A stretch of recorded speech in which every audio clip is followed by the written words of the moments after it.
Okay, so this is going to look at the Norman Conquest, sort of the events as they transpired, and then focus in particular on some of the ways that William I was able to not just conquer, but to consolidate his control of England.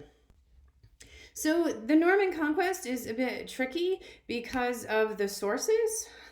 Like everything else in medieval history, you do have some narrative accounts that are fairly detailed. Unfortunately, a number of these are sort of versions of the Anglo-Saxon Chronicle that we've looked at before, and so they're not always consistent. It's really difficult to corroborate, and some sources are definitely pro-English, and some sources are very much sort of pro-Norman. The other issue is the extent to which sources pre-Norman survived. We just don't know. There could have been more out there that for whatever reason weren't copied or were destroyed. And so that sort of limits in part what we know, and leaves a lot of sort of conflicting issues that scholars attempt to sort of muddle through. We do have charters, so these are just documentary sources that give us insight, particularly on things like transfer of land or sort of the growth of towns. We have these writs, sort of legal sources, pipe rolls, and these accounts. Unfortunately, though, because of the Norman victory and then the language, the Normans are writing in Latin. A lot of the late Anglo-Saxon kings were writing in Old English. A lot of the material from the Old English period just isn't kept. We just don't have it. So this is another source, the Bayeux Tapestry. It's an unusual source. It's pictorial. It is a little unclear about its origins. We believe that it was commissioned by Odo of Bayeux, the Bishop of Bayeux, who's William's brother. It was embroidered probably by nuns, some really, really skilled seamstresses. It is very much a pro-Norman account of events. It is enormous. It is 70 meters long, and it's about a half a meter wide. And so this is the tapestry itself, the original at the Bayeux, at the museum in Bayeux today. And there are significant swaths of it that are missing. But for most part, it gives a pretty it's definitely pro-Norman, but it doesn't pull its punches, particularly in the demonstration of sort of the violence that went along with this, the impact on individuals, and there's also some just really kind of funky, interesting illustrations along the margins as well. So I'm going to use a lot of images from the Bayeux Tapestry to kind of tell the story of the conquest. So we know that on January 6, 1066, Edward, who had been sort of sick and sort of in and out of consciousness for a few days, dies in the morning. And by the evening, Harold is crowned King of England, and does seem to have, and you can see from this image here, it's a little smaller than I would like, the leading members, ecclesiastical representatives like the Archbishop of Canterbury, Stigand, the leading earls, sort of, there wasn't a lot of initial opposition to Harold's succession. And so he was able, for the most part, to sort of assume command. He obviously had the advantage of proximity and control of the treasury. He does sort of quickly, though, encounter challenges from the Danes, and in particular, problems with his brother Tostig. So Tostig has been granted lands up in the north, but he's managed to alienate a lot of the nobles up there, and so eventually, in part because the problems Tostig is causing, Harold as king is forced to sort of side with the nobles and exile Tostig from England. And this is an interesting illustration of sort of fights that are happening in the court as a result of the disruption that Tostig is causing. We do know that Harold has a proven military record. He's been sort of leading the army of the English under King Edward, and because he is the Earl of Wessex, he commands a considerable amount of land and resources and the loyalty of a lot of men. However, William, Duke of Normandy, also believes that he has a rightful claim to the throne. He is illegitimate when he's born to the previous Duke of Normandy, and so his position early on as Duke is a little tenuous. He has to fight his entire life to establish control. There's a lot of factionalism at the court of Normandy. He succeeds when he's like 5 or 6 years old, so he has a very interesting childhood, but then eventually through fighting off contenders, through fighting off challengers, he becomes a pretty established battle commander. And he says that Edward, who he is related to, they're sort of second, third cousins, and Edward had spent significant time when he was young at the court of Normandy, so he and William knew each other, that Edward had told him and designated him that he would be his successor, and that Harold, and you can see this illustration in the Bayeux Tapestry, at one point we know that Harold goes to Normandy and he spends some time in William's court, and according to William at that time, Harold swore that he would recognize the authority of William. And you can see there's sort of that lettering that tells us this. So Harold makes his oath to Duke William. And so what William says is that Harold, in fact, in seizing the crown, in spite of this oath to recognize William as the next king of England, had perjured himself. And he swore it on this like religious relic, so it's blasphemous. And so William is able to appeal to the Pope at the time, and the Pope actually says that this is in fact sort of a religious endeavor now because of Harold's actions. So in September of 1066, Harold hears that William is amassing a fleet, and you can see the Bayeux Tapestry is showing they're building the fleet. They probably didn't build the entire fleet, but they probably did sort of add to it. So King Harold assembles his fyrd along the coast, waiting for William's fleet to arrive. However, there's a delay, an extended delay. And finally, on the 8th of September, Harold is forced to dismiss his men. They've already been sort of in the field for 4 months. It's too long. It's September. It's harvest time. He needs to let them go back to their villages. And also, he just does not have the sort of provisions to maintain that number of individuals on a day-to-day basis. The delay is most likely the result of unfavorable winds that prevent William from crossing when he would like to. So in the meantime, Harold lets the fyrd go home. William still doesn't show up. Harold hears that Harald Hardrada, the king of Norway, and his brother Tostig have arrived up north. They defeat the northern earls who attempt to sort of hold them off. And they capture the city of York, which is obviously sort of significant.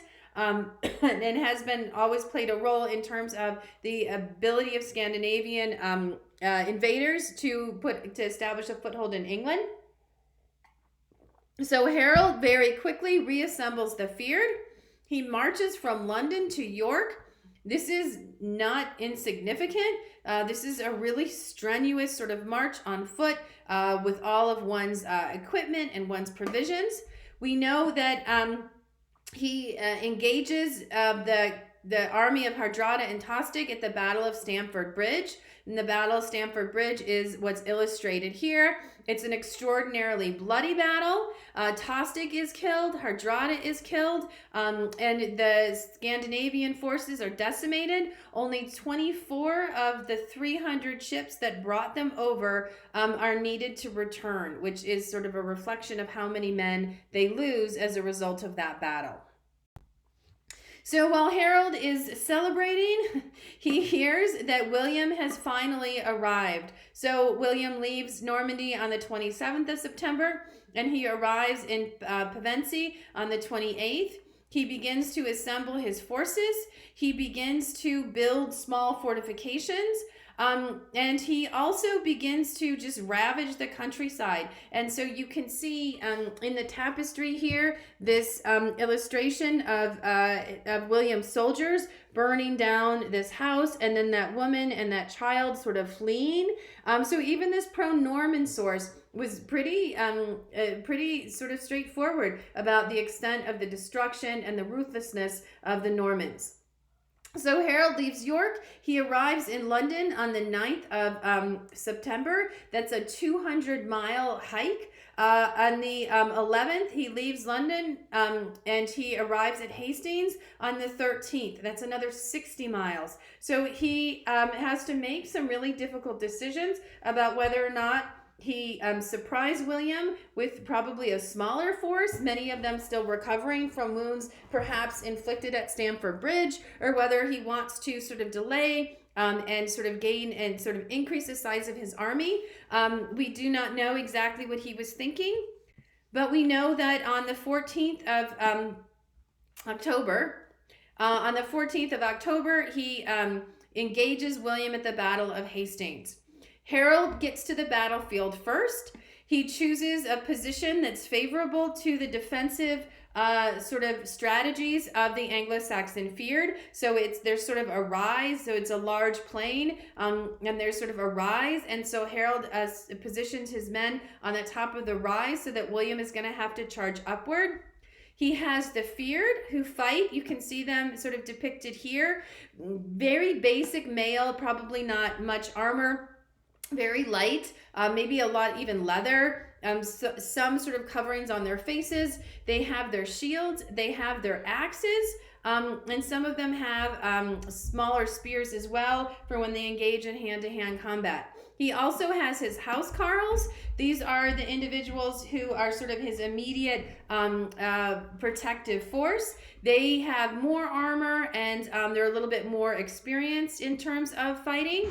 And they prefer a defensive posture, as you can see here, in part with the shield wall, and because they're infantry, their idea is just to sort of absorb the charge as much as they can, and then use their axes to inflict damage upon the horses and the knights on horseback.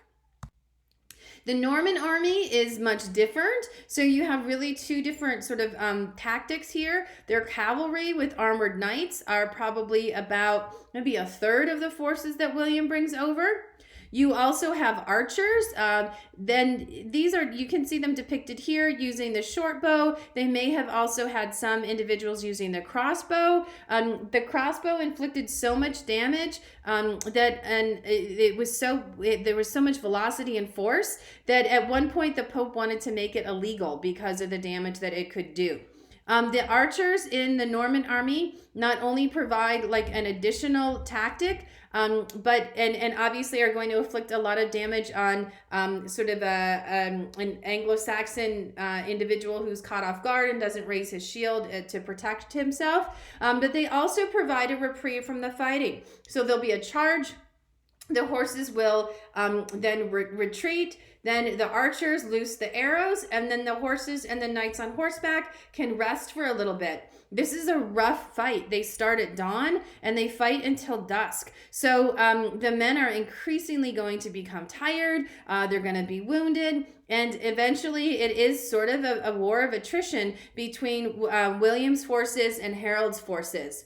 You also have a lot more mobility because of the cavalry on horses, and it also allows for better communication. So at one point we know that rumors floated around that William was killed, but then he is able to sort of establish that he's still alive. And so with the horses, they're able to spread that word very quickly so that the Norman army doesn't flee the field.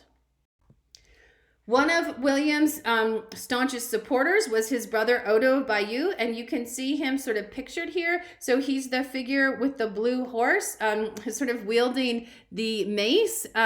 Churchmen, he was a bishop. Churchmen weren't allowed to wield swords, so there's like a passage in the Bible that says thou shalt not wield a sword. So they preferred a mace, which was sort of a long iron handle with a chain and then a ball on top. Odo was a sort of an active contributor to the victory at Hastings, and you can see again illustrated in the Bayeux tapestry here sort of the dismembered bodies along the bottom, and just a clear depiction of the violence and brutality that occurred. Eventually, approaching dusk, we know that that Harold's forces are starting to weaken. But then what really sort of ends the battle is Harold dies. According to the Bayeux Tapestry, he's struck in the eye by an arrow. There are other sort of accounts, though, of how he dies, but you can see him sort of depicted in various stages of sort of falling here. His body ultimately is sort of dismembered. It isn't really buried because it's not intact. And most of the men who fall alongside him also sort of are just buried in a mass grave. So shortly after the battle at Hastings, then William is able to get to London.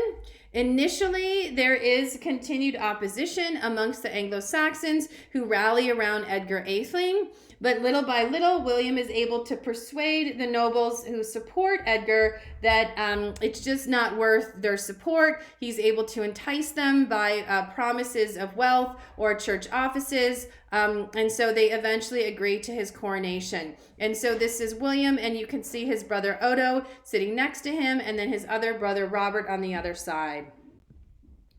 So in some respects, Hastings was the easy part.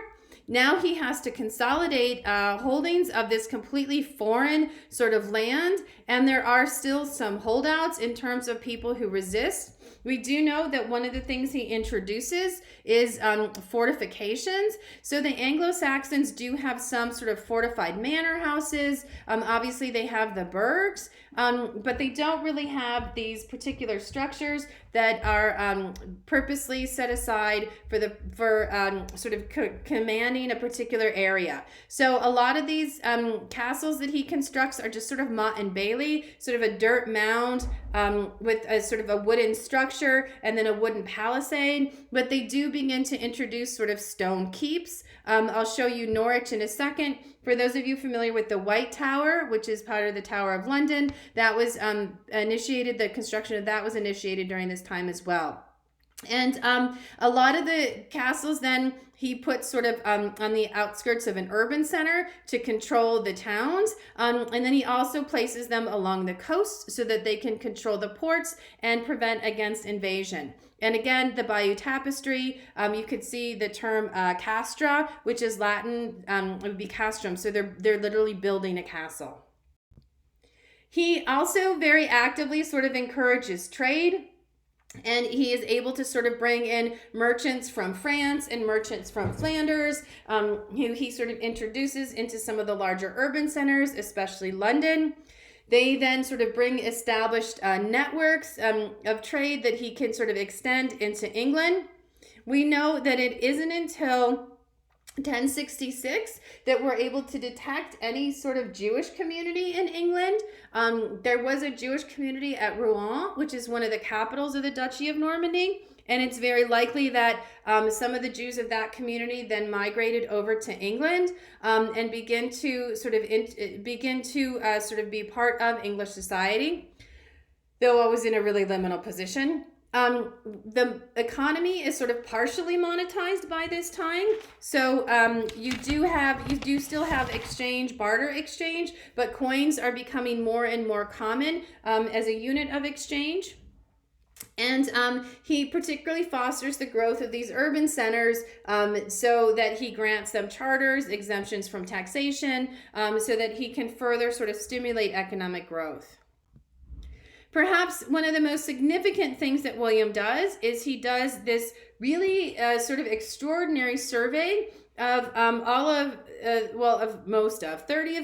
of the 30 counties of England, the most populated counties. And this is essentially like a census. So he sends officials out across England to literally count how many hides is in this manor, how much do they owe in terms of taxation, how many people live there, how many mills are there, and it's sort of this snapshot of what England looks like in the 1080s. So we know, and this also becomes a really valuable source for historians interested in demography.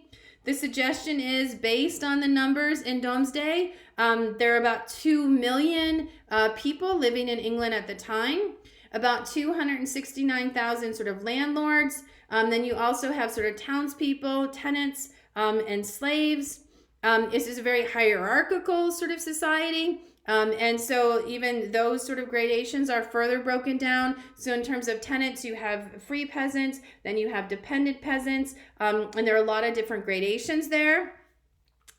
We also see, based on the information in Doomsday, that towns are really very much centers of production, different crafts, and those are associated in a lot of instances with street names. So there'll be like a fish market street, or a gold market street, or sort of a butcher street. And so there's sort of this concentration of individuals engaged in that craft in those particular locations. We also know that there was a lot of pasturage, so a lot of sheep across England. And as I said before, water mills, about 6,000 water mills had been established by this time as well. The reason why this census ends up being called the Domesday Book is because they equated it with sort of the Book of Names. So there's sort of a biblical reference of everyone who was sort of accounted for at the end time. William also has to deal with sort of continued military resistance from 1066 until about 1071. So Edgar Atheling is initially sort of acknowledged as king by the Witan, but very quickly he's abandoned. He, however, doesn't give up. And so at varying times, this is just kind of a quick summary, but at varying times throughout this period, William has to put out sort of small scale revolts, but they're kind of coming from all over. So the north has probably the heaviest concentration of them, but he also has to deal with some in the west near the Welsh border. There's some instability in France, in his domains in France. At one point, there's sort of a rebellion that coalesces around Edgar with some some folks from Ireland, also some sort of local Anglo-Saxon lords who are disgruntled. In 1069, King Sven invades, and so kind of continuing, this is Sven of Denmark, sort of continuing that attempt by Scandinavian countries to claim England. And then in 1070, probably the biggest challenge is the revolt of Edwin and Morcar, those northern earls, again in conjunction with Edgar Atheling. And one of the sort of responses eventually to the destruction in the north, you can see, is sort of the construction of these castles. So this is Norwich Castle. So it's a really great example of Norman architecture and this sort of square-shaped stone keep on top of the mound. However, William is able to sort of quell all of these sort of rebellions one by one. Perhaps one of the reasons for his success is that these groups never really coordinated. So while these rebellions are popping up all over, they're pretty easy to contain. He also has the support of his Norman followers, many of whom, if they didn't stay in England, they sort of go back and forth. So a lot of these Norman lords now have lands in Normandy and then newly acquired lands in England. So they have a stake in defending these newly acquired lands against those who are challenging them. In part because Hastings was just such a bloody battle, and in part because of some of the actions that William takes afterwards, there are just very few Anglo-Saxon nobles around who can continue to sort of maintain this opposition. Those, a lot of them are killed, and so William engages in a deliberate policy of marrying their widows to some of his loyal Norman supporters. Many of them who did survive are dispossessed of their lands, and so you really do have this ruling Norman elite over this Anglo-Saxon population. The other sort of key to William's success that scholars often note is just this incredible ruthlessness, particularly in the north. Around the time of like the late 1060s, for a time the rebels had conquered York. William takes his forces up there and he absolutely just decimates the land. So the sources talk about waste. He just goes in, he destroys the fields, he burns down villages, he takes anything of value. And that is sort of reflected in this map. So you can see in 1066, the average manorial wealth of Yorkshire up in the north, and then this incredible decline across lots of different counties by the time within the 20-year period. And in part, what scholars believe caused this decline is just he's wasting so much agricultural land in this destruction that he's implementing to try and force the local population to accept his rule, that it takes a long time for these manors to recover.